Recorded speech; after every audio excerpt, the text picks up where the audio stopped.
สวัสดีค่ะพ่อแม่พี่น้องสวัสดีFCทุกท่านเนาะค่ะกลับมาพบมาพอกับเจตาพารวยคือเก่าค่ะในทางช่อง YouTube เนาะ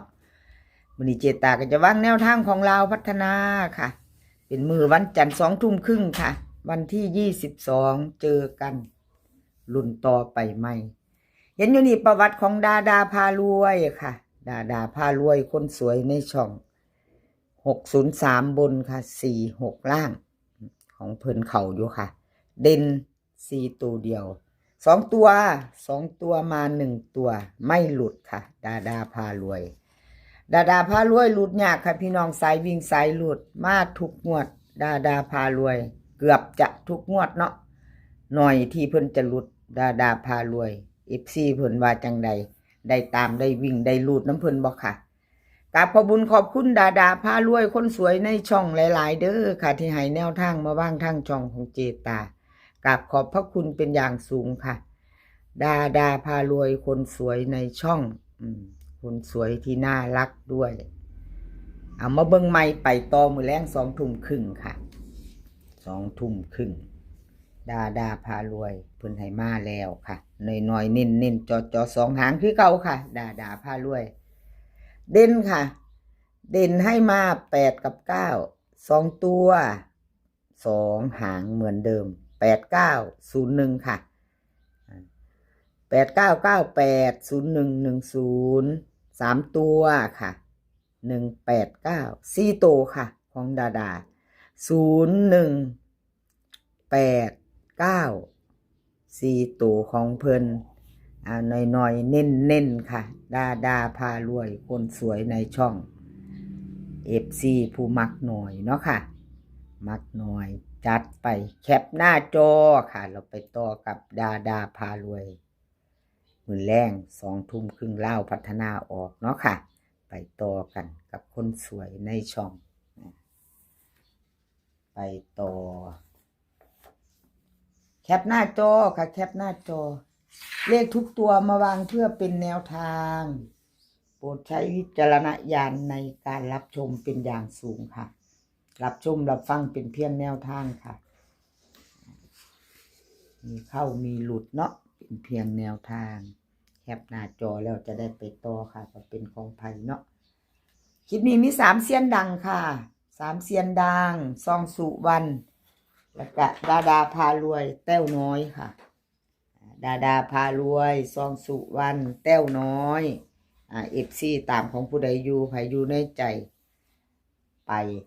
ติดตามรับชมรับฟังแล้วก็เตรียมแคปหน้าจอเนาะค่ะเตรียมแคปหน้าจอไว้ไปต่อมือแรงไปต่อมือแรงกับ3เซียนดังเนาะค่ะไปต่อค่ะไปต่อแต้วน้อยค่ะแต้วน้อยวันที่19ค่ะแต้วน้อยเป็นจังใด603บน3ตัว46ล่างค่ะแต้วน้อยหลุดไปหลุดแล้วหลุดเลยเจตาเป็นกำลังใจให้เด้อค่ะวันที่17เพิ่นเข้าไปอยู่ค่ะ2ตัวมา1ตัววิ่งหลุดแต้วน้อยเข้าไปวันที่17เนาะ19หลุด22ต่อมือแรงค่ะต่อมือแรง20:30ลาวพัฒนาเอา FC แต้วน้อยค่ะเตรียมแคปหน้าจอรับชมรับฟังแล้วชอบก็จัดเนาะค่ะเบิ่งแนวทางเพิ่นแล้วชอบก็จัดขัดก็ผ่านเนาะใครจะตามต่อก็แคปหน้าจอค่ะแต้วน้อยวิ่งลูดค่ะเพิ่นให้มา4กับ0ค่ะ4กับ0 2ตัว3หาง4440 42 3ตัวค่ะ2หาง440 442ค่ะวิ่งลูดแต้วน้อยเด่น4ตัวเดียวค่ะวงกลมให้4ตัวเดียวลอง0ค่ะลอง0เด่น4ลอง0 2ตัวค่ะเน้นเด่นเท่ากัน4440 42ค่ะเน้นเท่ากัน440 3ตัว2หางเนาะค่ะ442เด่นเท่ากันบ่มีร่องเนาะค่ะมีร่อง0ตัวเดียววิ่งลูดเนาะแต้วน้อย ของแต้วน้อยค่ะมาไปต่อไปจะไปต่อกับเพิ่นเนาะกราบขอบคุญขอบคุณแต้วน้อยหลายๆค่ะที่ให้แนวทางมาวางทางช่องเนาะครับขอบพระคุณเป็นอย่างสูงค่ะแต้วน้อยตาฮักเนาะพี่น้องซื้อเพิ่นคนก็เป็นตาฮักเด้พี่น้องแต้วน้อยน่ารักนะแต่ไม่มีรูปเนาะเขาไม่ให้รูปมาโชว์หน้าปกเนาะค่ะแต้วน้อยนี่เขายังไม่ให้รูปมาเขาไม่อนุญาตเนาะเขาไม่ชอบลงรูปก็ไม่เป็นไรเอาแต่แนวทางมาวางขอให้แนวทางเขาทุกงวดเนาะพี่น้อง เอามาไปต่อค่ะไปต่อเป็นของใครซองสุวรรณค่ะซองสุวรรณซองสุวรรณวันที่19ที่ผ่านมาเนาะค่ะ19ที่ผ่านมาค่ะพี่น้องซองสุวรรณไม่เข้าไม่เดินเนาะ603ตัวบนค่ะ46วันที่19ที่ผ่านมาซองสุวรรณไม่เดินเนาะค่ะ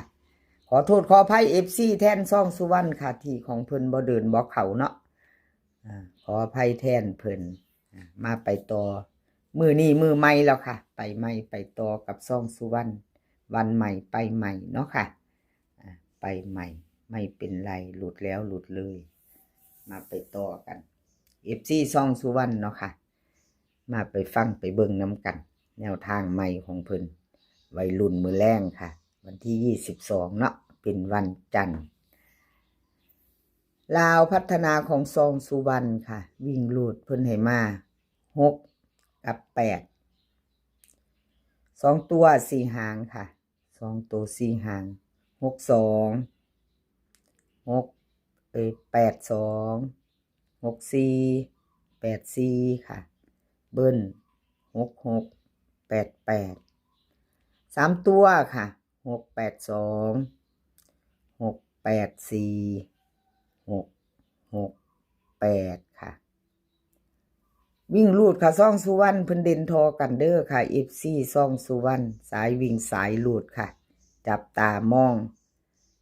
6กับ8เด่นเท่ากันวงกลมให้ถึง2ตัวค่ะเพิ่นเด่นให้มา2ตัว2ตัว2หางค่ะ2ตัว2หางเน้นที่64กับ84ค่ะซองสุวรรณ3ตัวค่ะ3ตัว684เอาแคปหน้าจอค่ะใครจะไปต่อกับซองสุวรรณเนาะค่ะ